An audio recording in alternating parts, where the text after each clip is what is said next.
Hello everyone, আজকে আমি কথা বলবো মেশিন লার্নিং বা ডিপ লার্নিং মডেলের বিহেভিয়ার নিয়ে। ওকে, তো আপনি যে ধরনের ডেটা দিয়েই মেশিন লার্নিং বা ডিপ লার্নিং মডেলকে ট্রেন করেন না কেন, আফটার ট্রেনিং যখন আপনি মডেলটাকে ইভ্যালুয়েট করতে যাবেন, আপনি 3 ধরনের বিহেভিয়ার দেখতে পাবেন।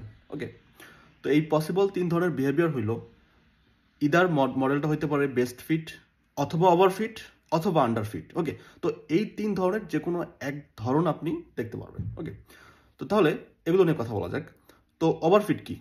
ওভারফিট হইল এমন একটা স্টেট, এমন কিছু কন্ডিশন যেখানে মূলত আপনার মেশিন লার্নিং মডেল যে ট্রেনিং ডেটা, সেই ট্রেনিং ডেটার উপর আসলে খুব ভালো পারফরমেন্স দিতে পারে, বাট যখন আপনি একটা আনসিন ডাটা দিবেন, আপনি সিমিলার ডাটা দিতে পারেন, কিন্তু আনসিন ডাটা দেখলেই সে আর ভালো পারফরমেন্স দিতে পারে না। তার মানে ট্রেনিং পারফরমেন্স হচ্ছে অনেক হাই, বাট টেস্টিং পারফরমেন্স আসলে অনেক লো।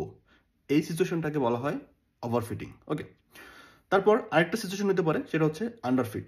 তো আন্ডারফিটিং আসলে একটা কমন সমস্যা।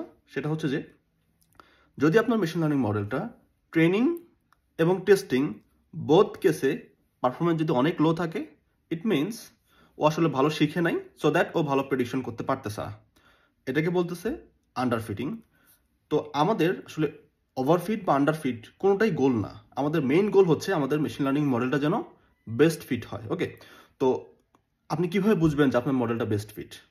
যদি দেখেন আপনার মেশিন লার্নিং মডেলের ট্রেনিং পারফরমেন্স এবং আনসিন ডাটার উপর যে testing performance both are very good এবং ভেরি ক্লোজ, তাহলে বুঝবেন আপনার মেশিন লার্নিং মডেলটা বেস্ট ফিট মডেল। তো আমাদের টার্গেট সবসময় আমরা যেন বেস্ট ফিট মডেল তৈরি করতে পারি। তো একটা মডেল ওভারফিট বা আন্ডারফিট কিভাবে ওভারকাম করা যায়, এর জন্য আসলে অনেক টাইপের অপটিমাইজেশন স্ট্র্যাটেজিস আছে। সেগুলো অ্যাপ্লাই করে আসলে এই ওভারফিট বা আন্ডারফিট প্রবলেম থেকে বের হয়ে আপনার মডেলটাকে আপনি বেস্ট ফিট মডেল হিসেবে তৈরি করতে পারবেন। তো এই সকল টেকনিক নিয়ে আমি নেক্সটে কোনো ভিডিওতে কথা বলবো। সে পর্যন্ত ভালো থাকবেন। আসসালামু আলাইকুম।